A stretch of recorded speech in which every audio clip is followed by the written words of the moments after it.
Doctor BR Ambedkar Konaseema జిల్లా Ramachandrapuram DSP రఘువీర్ Vinayaka నిమజ్జనాలపై భద్రతా చర్యలు ప్రకటించారు. సబ్ డివిజన్ పరిధిలో 7,000కు పైగా మండపాలు ఉండడంతో నిర్వాహకులు ముందుగానే పోలీసులకు సమాచారం ఇవ్వాలని సూచించారు. గోదావరిలో వరద ఉధృతి కారణంగా జాగ్రత్తలు పాటించాలన్నారు. బాణాసంచా, డీజేలకు అనుమతి లేదు అని స్పష్టం చేశారు. మద్యం సేవించి గందరగోళం సృష్టిస్తే కఠిన చర్యలు ఉంటాయని హెచ్చరించారు. రాత్రి నిమజ్జనాలు చిన్నపిల్లలు, వృద్ధులు పాల్గొనడానికి నిరుత్సాహపరిచారు. ఈ కార్యక్రమంలో రామచంద్రాపురం సర్కిల్ ఇన్స్పెక్టర్ వెంకట నారాయణ, ఎస్ఐలు లక్ష్మణ్, నాగేశ్వరరావు, జానీ భాష తదితరులు పోలీసు సిబ్బంది పాల్గొన్నారు. ఇన్ఫర్మేషన్ పోలీసులకు ముందస్తుగా ఇచ్చినట్లయితే మేము తగిన చర్యలు తీసుకోవడం జరుగుతుంది. మేము కూడా ముందస్తుగా ప్లాన్ చేసుకోవడానికి ఏ రోజు ఏ ఘాట్కి ఎంతమంది వస్తారు, ఎన్ని విగ్రహాలు వస్తాయి, అక్కడ కావాల్సిన అరేంజ్మెంట్స్ ఏంటి అని చెప్పి మేము ప్లాన్ చేసుకోవడం జరుగుతుంది. ఆల్రెడీ గంగవరం గోదావరి ఘాట్లో కావచ్చు, కపిలేశ్వరపురం గోదావరి ఘాట్లో కావచ్చు, కావాల్సిన అరేంజ్మెంట్స్ అన్ని కూడా స్టార్ట్ చేయడం జరిగింది. కావాల్సిన బ్యారికేడ్స్ కానీ, లైటింగ్ కానీ, వేరే జల్లు స్నానం కానీ, ర్యాంప్ కానీ, ఈ అరేంజ్మెంట్స్ అన్ని కూడా చేయడం జరుగుతుంది. పోలీస్ వారి దగ్గర నుంచి పటిష్ట బందోబస్తు కూడా ప్లాన్ చేయడం జరిగింది.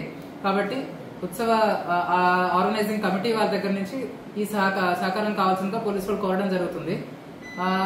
నిమజ్జనానికి పెద్దవాళ్ళు మాత్రమే వెళ్ళి పిల్లలు కానీ లేదంటే వృద్ధులు కానీ వెళ్లకుండా తగిన జాగ్రత్తలు తీసుకోవాల్సిందిగా మేము పోలీసు వారి తరఫు నుంచి మేము కోరడం జరుగుతుందండి.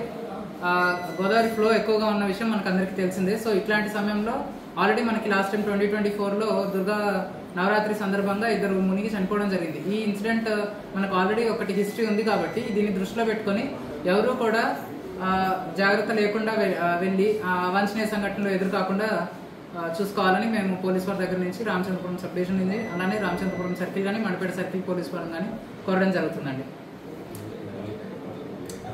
అట్లానే ఈ వినాయక చవితి నిమజ్జనం అనేసరికి మనకి చూస్తూనే ఉంటాం. మధ్యాహ్నం ఎప్పుడో స్టార్ట్ చేసి వేలంపాట అది అయిన తర్వాత ఊరేగింపు అంతా అయ్యి లేట్ అవర్స్లో అర్ధరాత్రి పూట ఎప్పుడో నిమజ్జనం చేయడం జరుగుతుంది. ఇది లైటింగ్ మనం ఎంత ప్రొవైడ్ చేసినా కూడా న్యాచురల్ లైట్ లేకపోతే ఆ ప్రమాదం ఎప్పుడూ ఉంటుంది. గోదావరి నది కూడా ఆటుపోట్లకి గురవుతూ ఉంటుంది కాబట్టి ప్రతి 6 అవర్స్కి ఆ టైడ్ అనేది చేంజ్ అవుతుంది. సో ఎప్పుడు ముందుకు వస్తుంది, ఎప్పుడు వెనక్కి వెళ్తుంది అనేది మనము ముందుగానే గెస్ చేయడం అది కొంచెం కష్టతరంగా మారుతుంది. దీన్ని దృష్టిలో పెట్టుకుని లైట్ ఉండగానే, న్యాచురల్ లైట్ ఉండగానే ఎర్లీగా నిమజ్జనం కంప్లీట్ చేసి మళ్ళీ అందరూ తిరిగి ఇళ్ళకి సేఫ్గా వెళ్ళినట్లయితే